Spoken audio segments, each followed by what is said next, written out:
Hi, I'm Gammill, a customer success rep here at Farmobile.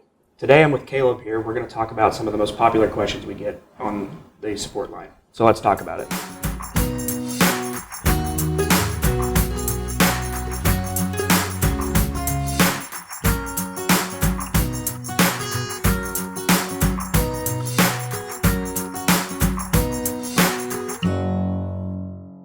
So I think probably one of the most popular questions we always get is about our compatibility, probably because we are compatible with more equipment than most people are in the market. So can you kind of elaborate on that a little bit, where somebody might find a little more resources? Yeah, so to find more resources to answer that question, resources.farmobile.com actually has a pretty extensive guide on what we're compatible with.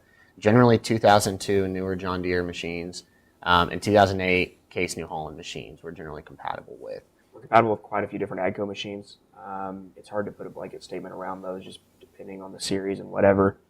And then as well as the Kloss combines, the 700 newer series Kloss machines, I'd say would add to our compatibility list, and that's going to hit most of, especially your harvest equipment.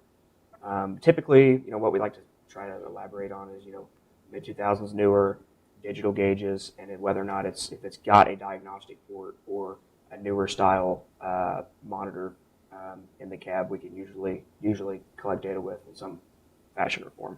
So I know that's a big one. And then whenever call I always get is, hey, my boss gave me this puck and I'm in the cab, and can you help me try to install it? Where can somebody find some information on that? Because sometimes they may be in an area where they don't have the best talking signal or whatever. Do you have any information on that? Yeah, so from a customer success perspective, we generally like to have some conversations beforehand on, hey, here's kind of what to expect when you get in the cab. Now, we have had those instances, just like you said, boss gave operator orange box. What do I do with it, right? So, twofold. If you do have good cell signal or something like that, give us a call. We can generally walk you through it, especially if it's some more of those like specific use cases, right? Something that's not a typical red or green machine with just the 9-pin OE diagnostic port. Okay, now how long do I have to sit down to get stuff set up? Is this going to, how long is this going to take me? Yeah. Can you kind of elaborate on what a person's next steps would be whenever they go to, maybe try to view their data? Yeah. So as I mentioned before, we try to create initial success from before you even reach the puck, right, or the puck gets to you. So we'll have your account set up on the back end before it even reaches you. And so as you install that puck, once everything's hooked up, turn key power on to make sure that the puck can start booting up. What you're going to see is that puck go through a general light sequence all the way until it reaches blinking green. As that puck's booting up, go ahead and pull it up on your phone, iPad, or whatever that may be, and you can accept the user agreements there. And then about that same time frame, I would say the puck's usually booted up by the time you get it logged in and all of the user agreements accepted. And you should see that puck within your account, and you should start seeing machine data, if not also agronomic data, depending on the application, start coming across right about then. I don't know if you had anything else you wanted to add to that. In order to really refine that data set, there are some adjustments that can be made. Your GPS offset, if your antenna's off center line of the machine, your implement offset, if you've got a toolbar that's behind the machine, your puck's nickname, if a user has more than one device, and they want to distinguish between a sprayer and a planter, or a combine and a grain cart, or maybe it's a combine and a tractor that's drilling wheat. They want to distinguish between the different machines. They can change the nickname and do that.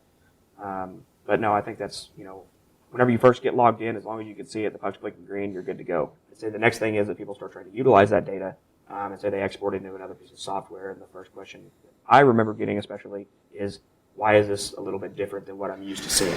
Yeah, and I think that comes down to some foundational perspectives when Farmobile was first created.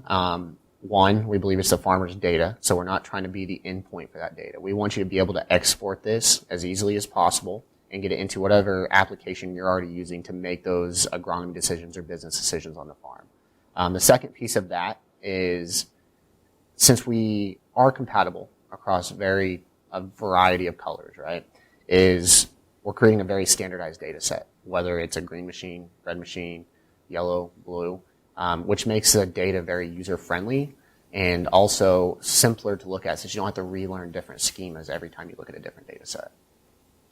Yeah, I think the other thing that I've gotten before as well is that I see my path back and forth across the field when I'm not harvesting anything. Why would that be? And I think the answer to that's typically, a combine is typically set up where it's only logging data when the header is between a range between high and low. And we have everything set up to record data all the time, regardless of whether or not the header's up or down. Because there's going to be instances where if you're doing strictly agronomic reporting, you can filter out those zeros a lot easier than you can try to add back in.